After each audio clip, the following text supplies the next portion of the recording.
Good morning student, welcome to your computer class. In this very first chapter हम बात करेंगे how a computer works.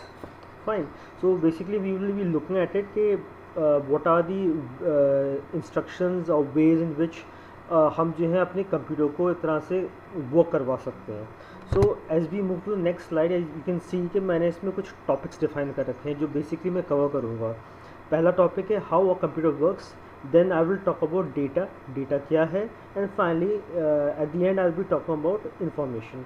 So let's start with the very first topic. What is how a computer works?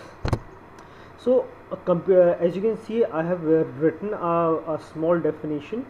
इसमें लिखा है computer works on the basis of instruction given by the user. मतलब इसका ये है कि जो भी यूज़र है वो जो भी इंस्ट्रक्शन प्रोवाइड करता है उसी के बेसिस पे हमारा कंप्यूटर वर्क करता है.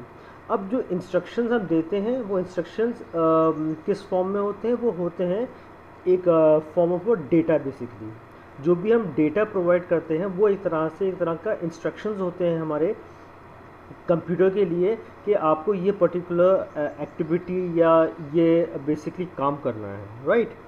So the instructions are given in a form of a data basically.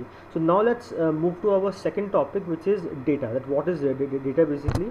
So as you can see on this particular slide, I have defined data into two categories in a way.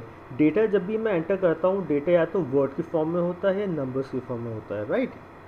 तो with the help of words and number मैं जो हूँ अपने computer को data provide करता हूँ. Data eventually जो है वो एक तरह का इंस्ट्रक्शन होता है हमारे कंप्यूटर के लिए कि आपको क्या करना है. अच्छा, जो चीज़ हमें ध्यान रखने वाली ये है कि डेटा एसेट जो हम प्रोवाइड करते हैं उसकी कोई एक तरह से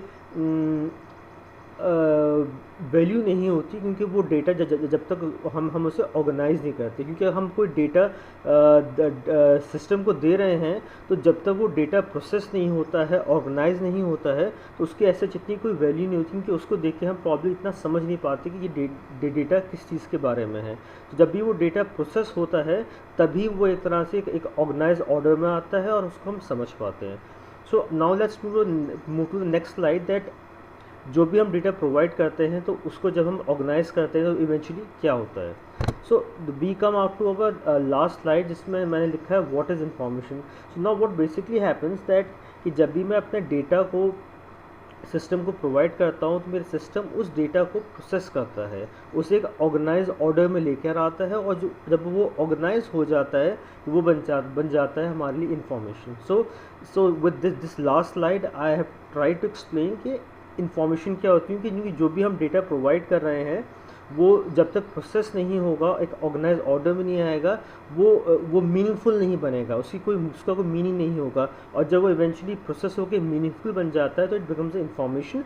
उसको देख के हम समझ पाते हैं कि बेसिकली ये डेटा हमसे क्या कहने की कोशिश कर रहा है, राइट?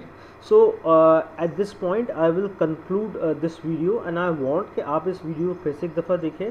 Try to understand. अगर आपको इसमें कोई confusion, you have any doubts, so you can always contact me. My number is already given in the group.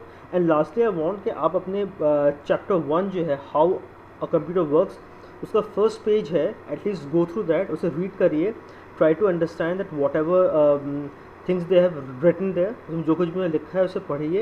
And again I am going to repeat myself कि अगर आपको उसमें कोई भी चीज़ समझ में नहीं आती, you are free to basically call me and contact me through WhatsApp, as my number is already given in the group.